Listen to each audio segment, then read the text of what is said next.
अस्सलामुअलैकुम। Army chief के खित्ते की सूरत हाल के पेश नज़र जंगी तैयारियां बढ़ाने की हिदायत। ट्रंप के लिए बड़ा अवार्ड, पूरी दुनिया हक्का बक्का। मजीद तफसील में जाने से पहले आपको बताता चलूं कि आप देख रहे हैं अपनी दुनिया टीवी। वीडियो को व्हाट्सएप, फेसबुक और दीगर सोशल मीडिया पे जरूर शेयर करें। लाइक करने के साथ साथ हमारे चैनल को भी सब्सक्राइब करें, साथ में घंटी के निशान को दबाना मत भूलें। वीडियो को लाइक करें, शेयर करें अपने दोस्तों के साथ और कमेंट बॉक्स में पाकिस्तान जिंदाबाद, पाक फौज जिंदाबाद, ISI के गुमनाम हीरोज को सलाम और कश्मीर बनेगा पाकिस्तान का नारा जरूर कमेंट कीजिएगा।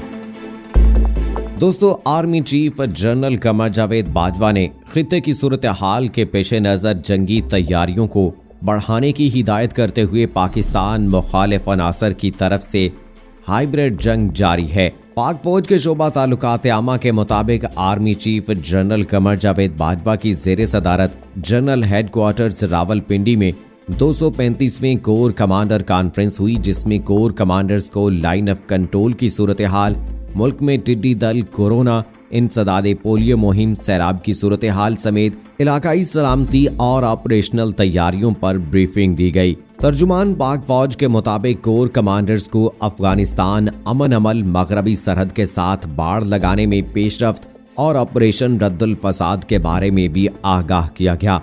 जबकि कोर कमांडर्स कॉन्फ्रेंस में मकबूजा कश्मीर में इंसानी हकूक की खिलाफ वर्जियों पर तफसीली तबादला ख्याल किया गया। ISPR का कहना था कि फोरम में LOC पर भारत की जानिब से अमन मुआहदे की मुसलसल खिलाफ वर्जियों का जायजा लिया और तमाम शोबों में मुसलसल पेशरफ्त और मुल्क में सिक्योरिटी की बेहतर सूरत हाल पर इत्मीनान का इजहार किया। Army chief general Qamar Javed Bajwa ने खित्ते की सूरत हाल के पेश नज़र जंगी तैयारियों को बढ़ाने की हिदायत करते हुए कहा कि पाकिस्तान मुखालिफ अनासर की तरफ से हाइब्रिड जंग जारी है। दोस्तों, उधर इसराइल और मुत्तहिदा अरब अमारात के दरमियान तारीखी अमन मुआहदे में कलीदी किरदार अदा करने पर अमरीकी सदर डोनाल्ड ट्रंप को अमन के नोबेल इनाम के लिए नामजद कर दिया गया।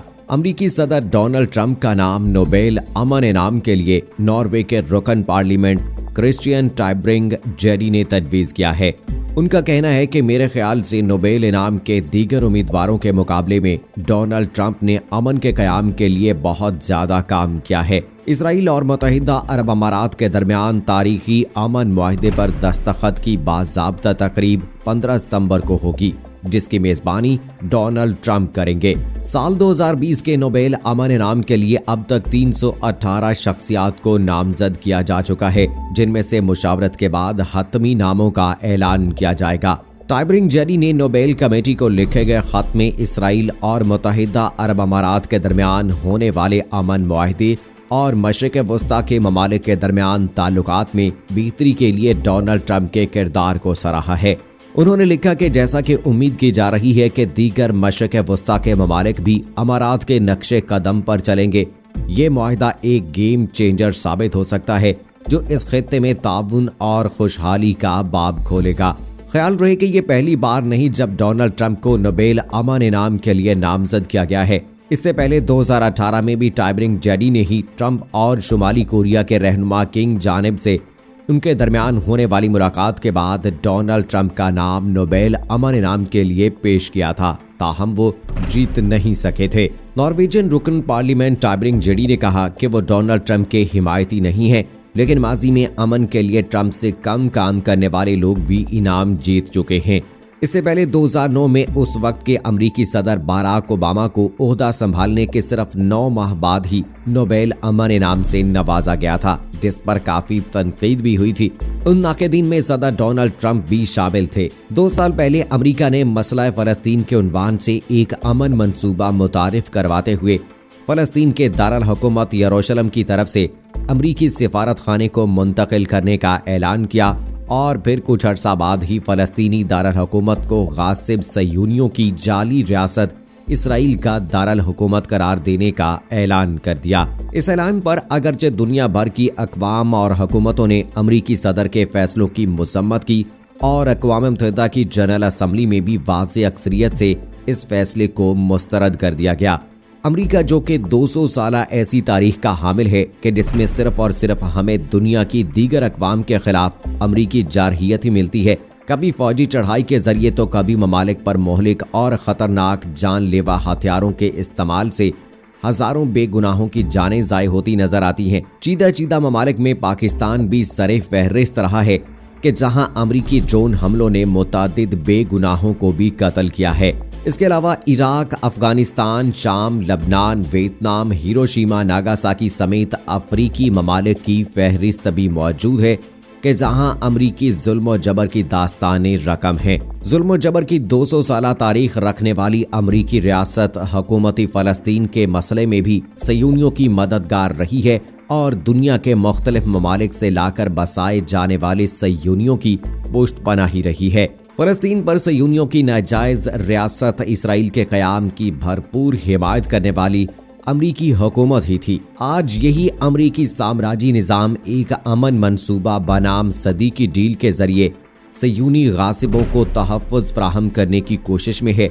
इस मंसूबे के तहत अमरीकी हुकूमत की ये ख्वाहिश है कि फ़लस्तीन के मसले को दुनिया की सियासत से ख़त्म कर दिया जाए और फ़लस्तीन में लाकर बसाए जाने वाले सयूनियों को हमेशा हमेशा के लिए फ़लस्तीन से नवाज दिया जाए और बदले में खित्ते में अमरीकी मफादात और तोसी पसंदाना अज़ाइम की तकमील के लिए इसराइल जैसी खूनखार रियासत का इस्तेमाल बरूए कार लाया जाए। दरअसल अमरीकी साम्राज्य निज़ाम ने सदी की डील नामी मंसूबा अपनी माजी की उन तमाम तर कोशिशों और मंसूबों की नाकामी के बाद मुतारिफ करवाया है कि जिनमें पहली जंगें मुसल्लत की गईं, बाद में फ़लस्तीन और गिरदो नवाह के पड़ोसी ममालिक पर कब्जा किया गया और उसमें भी नाकामी के बाद दाइश जैसे मंसूबे को मुतारिफ किया गया।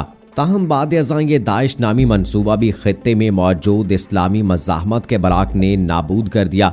अब फ़लस्तीन समेत खित्ते पर मुकम्मल तसल्लुत के ख्वाब को पूरा करने के लिए सदी की डील नामी मंसूबा सामने लाया गया है। इस मंसूबे पर अमल दरामद करने के लिए अमरीका ने अरब ममालिक के किरदार को भी अपनी सियासत के साथ साथ रखा है और इस उन्वान से मोहम्मद बिन सलमान और जैरेड कुशनर दोनों ही निहायत सरगर्म रहे हैं और ये कोशिश की जा रही है कि अरब दुनिया के ममालिक अमरीकी डील को तस्लीम कर लें। दोस्तों, यहाँ पर एक बात जो बहुत ज़्यादा अहमियत की हामिल है वो ये है कि फ़लस्तीन का मसले का हल किसी भी जानिब से पेश किया जाए, उसमें ये बात ज़रूर मद्देनज़र रखनी चाहिए कि आया फ़लस्तीन की आवाम इस मंसूबे पर किस कदर एतमाद करते हैं और आखिर फ़लस्तीनियों की राय क्या है। कोई भी ऐसा मंसूबा जो फ़लस्तीनियों की राय और उनकी एतमाद साजी के बगैर किसी भी जानिब से पेश किया जाएगा वो कारआमद नहीं हो सकता है। लेकिन अमरीका की जानिब से फ़लस्तीनियों के हकूक़ को हमेशा दबाया गया है, लिहाजा अमरीकी हुकूमत की जानिब से पेश किया गया ये मंसूबा यानी सदी की डील भी रद्दी की टोकरी में रखने के लिए है, क्योंकि फ़लस्तीनी अवाम ने यकजुबान होकर सदी की डील को फ़लस्तीन के खिलाफ एक बहुत बड़ी साजिश करार दिया है और इस मंसूबे को 100 साल पहले बिलफौर एलामिया जैसे खतरनाक मंसूबे से तशबीह दी है। दोस्तों, अमरीका और चंद अरब ममालिक मिलकर फ़लस्तीन का सौदा कर रहे हैं और इस सौदे का खरीदार कोई और नहीं, पहले से ही फ़लस्तीन की सरजमीन पर गासिब व काबिज इसराइल है। इस सौदे के पीछे छुपे मुआहदे को अमन का नाम देने से हकीकत बदल नहीं जाएगी और मुसलमानों के हकूक दबाने वाले मुआहदे के रूहे रवां को नोबेल इनाम देने का मतलब मुसलमानों के हकूक दबाने पर हौसला अफजाई है, जो मगरिब हमेशा करता आया है। लिहाजा इस पर किसी को कोई हैरत नहीं होनी चाहिए। लेकिन दोस्तों, ये तो हकीकत बात है कि मुसलमानों के साथ जुल्म सितम किया गया है और मुसलमानों पर जुल्म सितम करने की वजह से नरेंद्र मोदी को भी इनामात दिए गए हैं और अब नोबेल इनाम में जिस तरह से सदर डोनाल्ड ट्रंप का नाम जो है वो नॉर्वे की जानिब से दिया गया है, तो इस हवाले से दोस्तों आपकी क्या राय है कि क्या सदर डोनाल्ड ट्रंप इसके हकदार हो सकते हैं और क्या उनकी जगह पे कोई और ऐसा लीडर है, कोई ऐसा सियासतदान है या कोई ऐसी शख्सियत है जो नोबेल इनाम की हकदार हो सकती है? उनका नाम आप कमेंट सेक्शन में लिखकर अपनी राय का इजहार जरूर कीजिएगा। मुझे अगली वीडियो तक इजाजत दीजिए। फी अमानिल्लाह।